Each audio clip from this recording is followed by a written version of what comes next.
Hey everybody, I'm just popping back on here because I haven't been able to upload some videos. I made a few videos, but I just found that they probably weren't the best videos for YouTube, or at least for the channel that I have on YouTube. Just a lot of gibberish, really.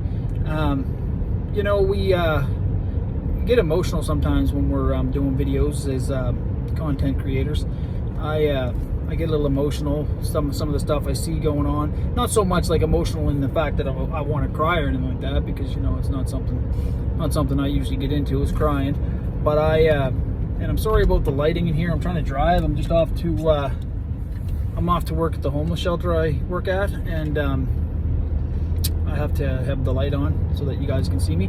But getting emotional and things like that is what I'm talking about. Is you know, I sometimes I make a video and I rewatch it myself, and I say to myself, well, maybe you shouldn't be saying certain things, you know, and maybe you should maybe think about what you're saying, because you don't want to harm other people. You know, I mean, love is love, and that's true. You know, when you think about the actual word love, what it means is, well, it can mean many things to many people, but I believe ultimately Jesus Christ is love. You know, so I'm not talking love is love in like the LGBT community. I'm talking about loving your fellow man, loving your, you know, your, whether it be your children, your wife, your husband, your parents, your cousins, your, you know, a complete stranger. Like I go down to this shelter I'm heading to right now, and it's very difficult at times to love those people, to see them in the image of God, even though I believe they're being oppressed by demonic presences, or at least a presence of some type, and maybe in some cases I believe possessed. But, you know, trying to love that person or those people that I have to deal with is very, very difficult, because they're hard people to deal with. However, I continue to go because I do have a love and compassion for my fellow man. That's the love I'm talking about. The love is love. I'm not talking about the, well, I want to say a bad word, but I won't, because I'm trying to monitor what I say here. I'm not talking about the love is love altered version of that, you know, the hijacked version of that. Because love is love in the fact that Christ was love. You know, Jesus Christ created every one of us, you, me, everything. So, you know, he did that with love and compassion. He didn't have to give us an opportunity to experience existence. He decided to. And why he did that, I'm not sure. I have no idea. But I'm thankful. You know, even though some days are harder than others, I am very thankful that he gave me an opportunity to experience this life. And where I go from here, I don't know. You know, the enemy has been pushing at me lately, and, well, not so much lately, but I mean, basically throughout my whole life. But since I came to Christ, I've been noticing that he's been pushing at me a lot more, and you know, gets me doubting myself. And sometimes I think to myself, well, maybe my true destination is hellfire, and maybe I don't have an opportunity to be saved. Maybe I've done too much wrong, you know. And in hindsight, I've done a lot of things that were wrong in my life. And you know, we are filthy rags in the eyes of God, even our best deeds.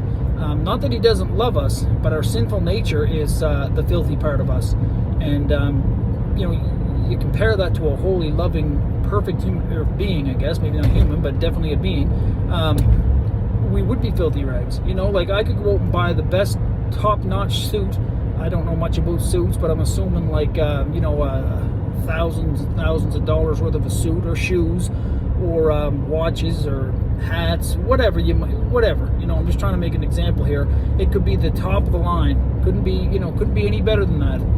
And the material used to make that suit, in this case, could be, you know, unmatchable. You couldn't be able to have another material better than that. It could be just a top quality suit. Okay, I wear that into a room of you know, elites that wear the same suit, that do exactly, you know, have the same goals in mind that I have in mind, but I have a spot of, let's say, wine or mud, or I don't know, whatever it might be on that suit. Now that suit has become a filthy rag to the other people that have kept their suits, have you know, have made sure that all that stuff was taken care of before they walked into that atmosphere, that event, whatever it might be. So what I'm trying to say is, even the best is still less when it comes to comparison to God, you know. So the enemy wants us to harp on that. He wants us to focus on that we're not good enough for Christ. Well, if that's the case, then why did Jesus Christ come down to this planet and die in such a horrifying manner to save us. Well, why he did that is because we are enough for him. He created us. He loves us. He wants us to be with him. It's our choice if we separate from him. Not his, ours. You know, he's an all-loving God. He is. Could he create a way that we wouldn't sin, that we could just all go back to him? You know, that's like asking, can God create a rock so heavy that even he couldn't lift it? It's just, you know, it's nonsense, really. And yes, he could create a rock that was so heavy that he couldn't lift it. But then, would he be all-powerful if he didn't lift it or couldn't lift it? Well, it's just it's a fallacy. It doesn't make sense, you know. So it's like, it's illogical. So he's God, you know. He created us, and gave us a free will, and out of love, he allows us to experience that free will. If we take that free will and separate from him, that's not his choice, it's ours. You know, thy will be done on earth as it is in heaven. His will has to be in your life. If you only choose God as a genie, that you can rub the bottle and make the wishes, or rub the lamp, whatever, and make the wishes, then it's not the God you want. You know, that's the God of this world. That's the enemy of the actual true God.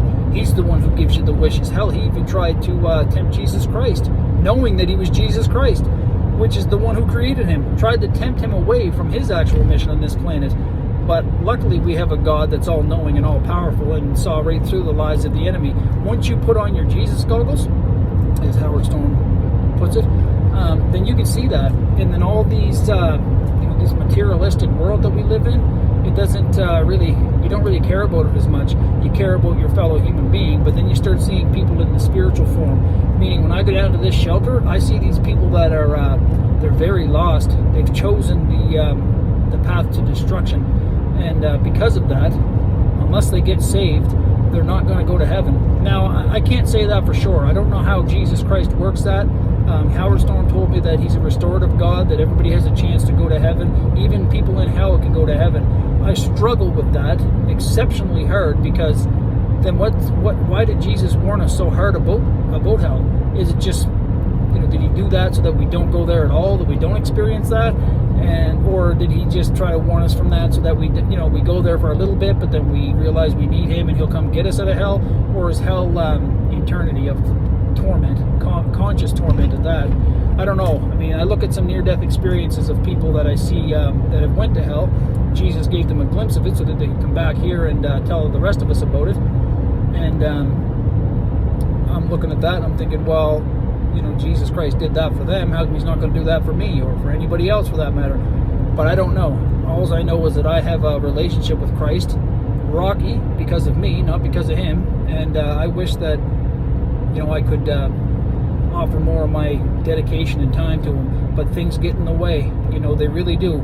It's the voices from the past tell us that we're not enough, that Christ doesn't want anything to do with us, that, you know, we separate ourselves from Christ. So why, you know, if we choose to actively reject him, why would he choose to actively accept us? Well, because he's Christ. You know, he's a being that you and I, we can't compare ourselves to. So don't even try. I mean, I've tried and I've failed many times to try to compare myself to him, in the fact that how can he love me so much that he's willing to put up with all the crap I've done in my life and still love me? Doesn't make sense. You know, like, I love my children, but if they were going to you know, continuously, I don't know, harm other people, harm themselves, be a menace to society, I would still probably love them. But there comes a point where there's such thing as rock bottom, where you say to yourself, I can't help this person anymore. I have to let them go and just hope for the best, I guess. But Christ doesn't do that. He actively tries to help us. He actively shows us, gives us an opportunity to keep the faith, keep coming back to him, be with him, because he loves us. So there's the difference between us and him. He never gives up. And as a father of 2 sons and 2 stepdaughters, I'd like to hope I'd never give up. I don't think I ever would give up. I think that I would always be searching for a way. But that's just me. Some people will give up. I've seen people's parents give up on them. You know, utterly amazing to me, because, you know, it's your child. You're supposed to love them, I guess. I mean, that's how I feel. Anyways, outside of that, don't focus on what the enemy's trying to do to you right now. As we speak right now, he's trying to separate you. He's trying to take you away from this video. He's trying to send you down a rabbit hole of, I don't know, maybe pornography, maybe thinking about the bills you have to pay, maybe thinking about the job you don't want to go to tomorrow, maybe thinking about the fight you just had with your spouse. You know, how your ego and your pride gets in the way, that you don't want to apologize to that person because you feel like they've wronged you. Totally understandable. I have a spouse, so to speak. She's my fiance. And we get in arguments, and man, it's difficult for me to apologize to her sometimes because I feel like she's wronged me. However, I feel like if I'm not willing to accept, offer forgiveness to her, whether it be about, whatever, who knows what we fight about. We don't fight, actually. Her and I, very, very seldomly we do fight, which is great because my kid's mother and I fought non-stop. But that's the enemy trying to pull us away from the relationship we can develop with Jesus Christ by causing that stuff. So put your pride to the side, put your ego aside, and just accept, okay, sometimes I'm the one who has to take the initial step and say you're sorry. Even when you don't feel like you are, it might not be genuine, but you can say the words, and then ultimately it's going to change your heart. It's going to lift that darkness out of you, and it's going to say to the enemy, I'm not putting up with your crap. I don't want you to be a part of my life in any way, shape, or form. You're not going to separate me from the love of my spouse or my children or my family or my whoever, So doing those little tiny steps actually leads to big steps, which ultimately leads to a life change. And that's what Christ wants for you.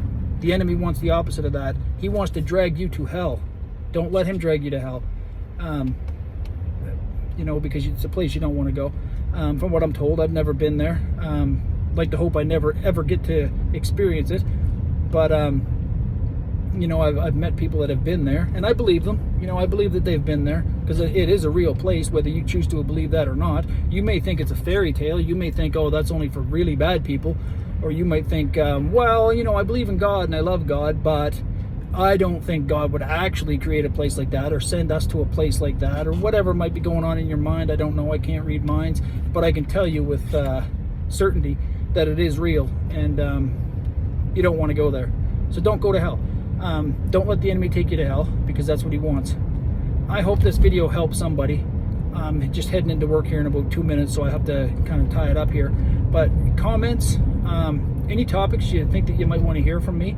I'm just I'm a person like yourself who's trying to search out knowledge, search out understanding, search out people that can help me with that, mentors, I guess. And Howard Storm was that for me for a long time, and I really appreciate everything he's done for me, and also for the people that he was able to use my channel to help other people with. That was my way of giving back, because I was so thankful for what he was doing for me. And I'm also trying to get other people that have had experiences that can help other people, because I believe if we help each other, we become a chain, an unbreakable chain that Jesus Christ is the crafter of.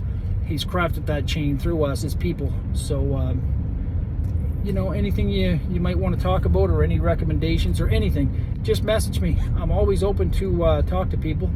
I've had some messages that try to debunk me and all this crap, and I got a pretty thick skin. I don't care if you want to insult me, go ahead. It doesn't bother me. It really doesn't. I know some people say that and then they it really does bother them, but to me it doesn't.